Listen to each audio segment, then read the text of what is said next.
Bonjour à tous, aujourd'hui une revue coup de cœur, parce que là je suis tombé sur un dripper qui vraiment me fait oublier tous les autres à l'heure actuelle. Il s'agit du Mirage V3. Je vais vous faire voir vite fait en gros plan, enfin en plan détaillé, mais celui-ci, c'est vraiment au niveau saveur, c'est une tuerie. Franchement, il déchire tous ceux que j'ai pu tester jusqu'à présent. Donc voilà, donc on va tout de suite voir ce que ça donne, pas en gros plan. Je vais vous détailler les pièces et puis je vais vous faire voir comment ça va, tout simplement. Donc il se présente comme ceci. Voilà, tout simplement. Nous avons un drip tip, alors qui tient super bien. Voilà, qui est propriétaire.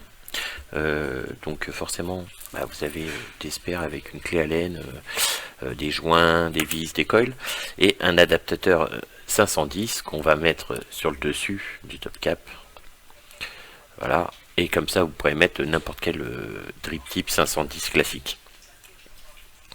Donc le drip tip on aime ou on n'aime pas, l'ouverture est quand même assez grande, la forme est ouais, comme ça. Bon, on aime ou on n'aime pas, quoi qu'il en soit, c'est pas forcément le design qui est plaisant dans ce tato là. Dans ce dripper, c'est vraiment la saveur qui en dégage. Donc sur le dessus, un drip top qui n'est pas curvé, mais quand vous avez donc le drip tip à l'intérieur, on voit il n'y a pas de système arrondi comme dans certaines cloches.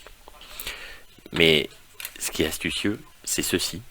Voilà, la deuxième pièce qu'on va tirer dessus, qui va faire le système de fermeture et d'ouverture de l'airflow, et qui va vous raccourcir ou pas la chambre. Et franchement, ça marche super bien. Donc le corps, il est comme ceci.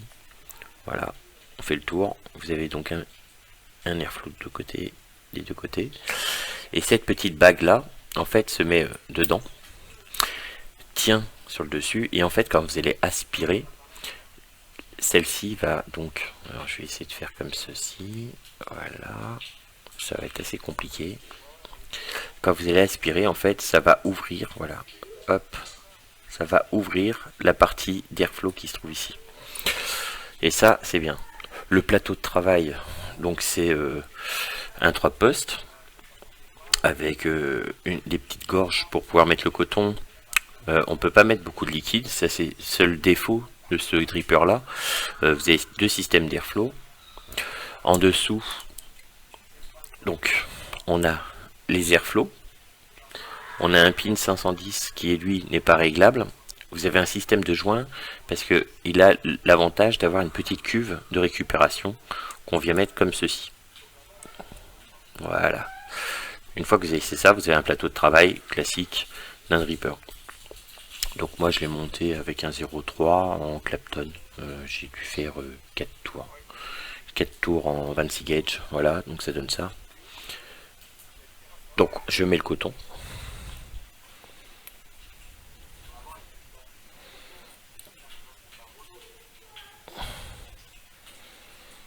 Bon, ça n'a rien de particulier.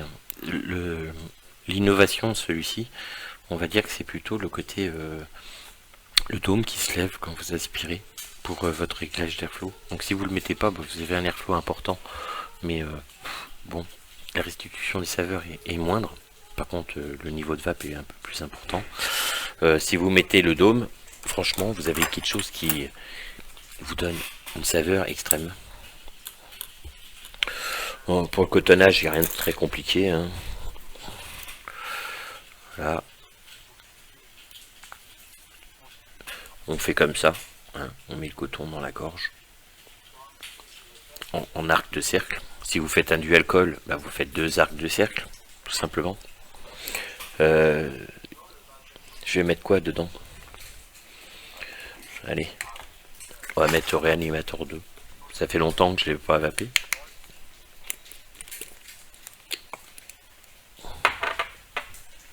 Bon, bah après, faire des techniques, franchement, voilà, hein, vous imbibez bien votre coton.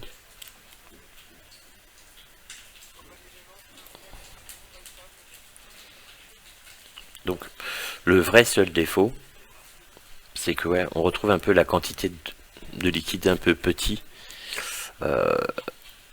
On retrouve plus un dripper classique. C'est le seul défaut.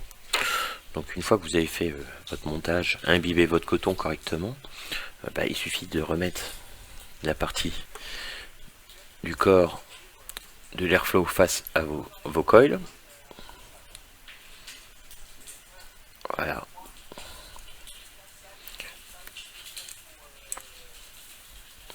Forcément. Hop.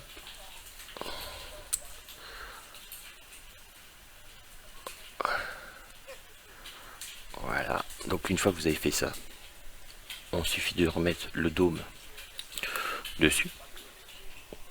Vous venez refixer votre cloche, enfin le drip top. Donc si vous fermez entièrement le drip top serré à fond, votre ailette ne va pas pouvoir monter. Donc vous fermez vos airflows. Donc l'airflow vient par en dessous, c'est moyen. Il suffit de dévisser un tout petit peu pour libérer la cloche à l'intérieur, en fait, la deuxième cloche à l'intérieur, qui va pouvoir monter et descendre. Donc je vais pas faire de blabla, je le monte. Tout simplement. Donc je vais mettre 30 watts. 30 watts c'est parce que... Allez, 35 parce que je suis avec du Clapton. J'ai pas envie d'avoir l'effet des diesel. Voilà, 35 watts. On est à 0,32. Et ça marche super fort.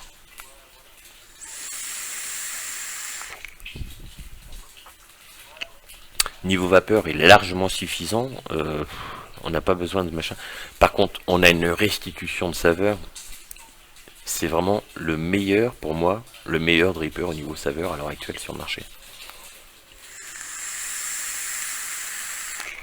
Facile. C'est un montage classique, hein, un triposte, il n'y a pas de difficulté, les finitions sont parfaites. On aime ou on n'aime pas le style de drip tip, quoi qu'il en soit, vous pouvez mettre un autre drip tip à la place. L'airflow est suffisant. Je rappelle, c'est franchement les saveurs qui sont ultra présentes et ça, c'est sublime.